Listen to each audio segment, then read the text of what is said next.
Namaskar, Sat Shri Akal. Welcome to EduEcon. In today's lecture, we will be discussing about classifications of price elasticity of demand. इसे हम degree of price elasticity of demand भी कहते हैं, ठीक है? हमने elasticity of demand पढ़ लिया है. Elasticity of demand के 3 types होते हैं. चलो repeat after me. Price elasticity, income elasticity, cross elasticity. सबके मीनिंग्स मैंने बता दिए हैं. अब एक एक करके आगे बढ़ते हैं. प्राइस इलास्टिसिटी ऑफ डिमांड भी मैंने बता दिया था. प्राइस के चेंज होने पर इन क्वांटिटी में क्या इफेक्ट पड़ता है, वो होता है price elasticity of demand. Okay, अब प्राइस इलास्टिसिटी ऑफ डिमांड के क्लासिफिकेशन पे आते हैं. क्लासिफिकेशन 5 टाइप का है.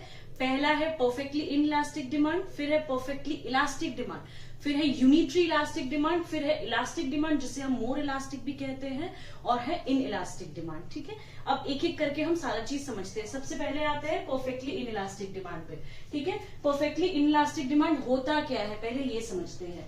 अ very small fall in the price of a commodity causes the demand to increase to infinity. थोड़ा सा भी प्राइस अगर कमोडिटी का कम होता है तो क्वांटिटी डिमांड बहुत ज्यादा बढ़ जाता है, इनफाइनाइट हो जाता है. ठीक है, ठीक है.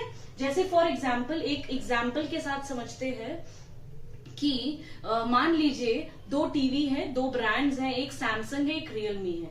सैमसंग के प्राइस थोड़े ज्यादा है विच इज 35,000, और रियलमी के प्राइस क्या है, थोड़े से कम है, स्लाइटली कम है, मतलब 4,000 5,000 कम है. तो क्या होगा बच्चे, ज्यादा से ज्यादा रियलमी का लोग परचेज करेंगे टेलीविजन रादर देन सैमसंग का. क्यों? क्योंकि वो चाहेंगे कि हम कम प्राइस में वही प्रोडक्ट, वही फीचर्स का प्रोडक्ट परचेज कर ले. तो अगर स्लाइटली भी प्राइस चेंज होगा तो क्वांटिटी डिमांड इंक्रीज हो जाएगा इनफाइनाइट पे. एक इंपॉर्टेंट चीज जो मुझे बताना है परफेक्टली इलास्टिक डिमांड में और इन इलास्टिक डिमांड में. देखिए बच्चे, परफेक्टली इलास्टिक डिमांड, ठीक है, परफेक्टली इलास्टिक डिमांड, इससे क्या समझ में आ रहा है, इलास्टिसिटी किस में हो रहा है, डिमांड में.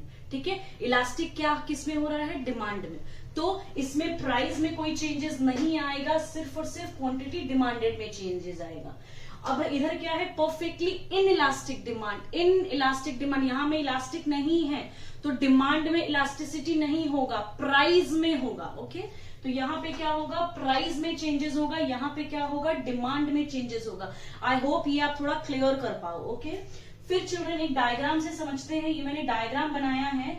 एक्स एक्सिस जो क्वांटिटी डिमांड को डिनोट कर रहा है, वाई एक्सिस जो प्राइस को डिनोट कर रहा है. ये ओरिजिन है.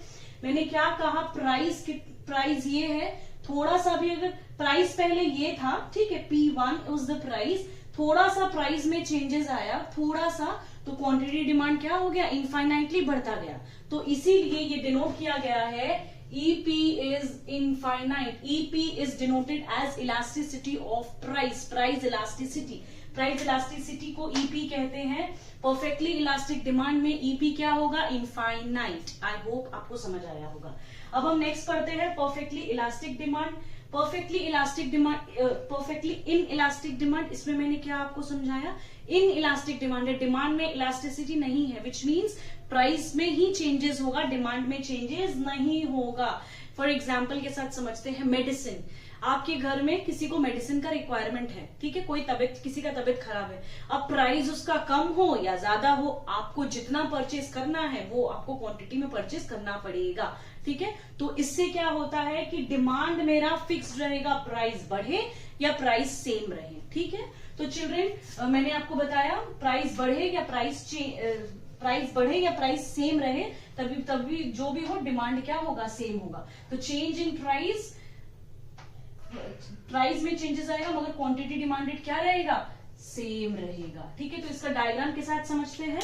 ये एक्स एक्सिस में है, ये वाई एक्सिस में है. ओके, अगर मान लीजिए मेरा प्राइस इतना था पहले, ठीक है, अगर मान लीजिए मेरा प्राइस P है, ठीक है, और प्राइस बढ़ गया, P1 हो गया, तो क्या हुआ, मेरा डिमांड तब भी उतना ही है. क्यों? क्योंकि मेरे को जितना जरूरत है उतना ही हम कंज्यूम करेंगे. मेडिसिन का एग्जांपल ली, साथ ही साथ एक और एग्जांपल ले सकते हैं जैसे सॉल्ट. अब नमक अब महंगा हो या सस्ता हो, ठीक है, नमक का मेरा जितना रिक्वायरमेंट है, अगर मान लीजिए मेरे को एक मंथ में 1 पैकेट नमक का यूसेज है, तो वो 1 पैकेट ही यूसेज होगा. ऐसा थोड़ी है कि हम 1.5 किलो नमक यूज कर लेंगे या 2 पैकेट यूज कर लेंगे, वो तो पॉसिबिलिटी नहीं है. ठीक है, तो वेदर प्राइस बढ़े या घटे डिमांड वही रहेगा. तो आई होप ये आपको समझ आया है. अभी चिल्ड्रन अब हम पढ़ेंगे unitary elastic demand. Unitary elastic demand क्या होता है? यूनिटरी इलास्टिक डिमांड में बच्चे परसेंटेज चेंज इन प्राइस वो इक्वल रहता है is equal to percentage change in quantity demanded. ये डेल का मतलब क्या है? इसको ये जो ट्रायंगल है इसे डेल बोलते हैं और डेल का मतलब होता है चेंज, ठीक है। इन इकोनॉमिक टर्म्स इसे चेंज बोलते हैं, ठीक है। ईपी क्या है? EP is denoted as 1। मैंने क्या कहा? जितना प्राइस में चेंज होगा उतना ही क्वांटिटी डिमांड में भी चेंजेस आएगा। देखिए मैंने ये डायग्राम बनाया है। ओ एक्सिस में क्वांटिटी डिमांडेड है, ओ वाई एक्सिस में प्राइस है, ठीक है। प्राइस देखिए, प्राइस पी और क्यू, P1 और Q1 देखिए 10% प्राइस में चेंज हो रहा है तो क्वांटिटी डिमांड में भी 10% का ही चेंजेस हो रहा है। तो ये क्या डिनोट करता है? ये डिनोट करता है यूनिटरी इलास्टिक डिमांड। फिर आता है इलास्टिक डिमांड। इलास्टिक डिमांड को हम मोर इलास्टिक भी बोलते हैं और इसका मतलब क्या है? मैंने आपको क्या समझाया? इलास्टिक डिमांड, डिमांड में इलास्टिसिटी मतलब डिमांड में बढ़ रहा है, ठीक है। डिमांड में बढ़ेगा, प्राइस क्या होगा? कांस्टेंट रहेगा। तो स्लाइट चेंज इन प्राइस पर मोर चेंज इन क्वांटिटी डिमांडेड। किसमें ज्यादा चेंज होगा? क्वांटिटी डिमांडेड में। तो EP is more than 1। EP क्या होगा? 1 मोर देन 1 होगा। इसका डिमांड समझते हैं।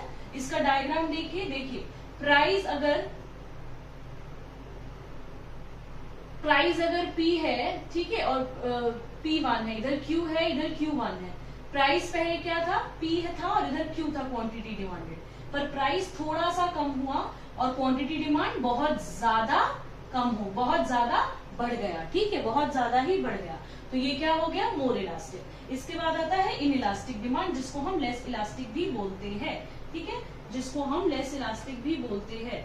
तो ये क्या बता रहा है बच्चे कि इसमें क्या है? डिमांड क्या है? इन इलास्टिक है। इसमें डिमांड में चेंजेस नहीं होगा, केवल प्राइस में चेंजेस होगा। तो more change in price, less change in quantity demanded, ठीक है। देखिए प्राइस क्या हुआ? ज्यादा चेंज हुआ है, प्राइस का चेंजिंग ज्यादा है पर क्वांटिटी डिमांड क्या है? बहुत कम है। तो क्या है इसका मतलब? EP is less than 1। तो चिल्ड्रन आई होप आपको ये पूरा क्लासिफिकेशन समझ में आया होगा।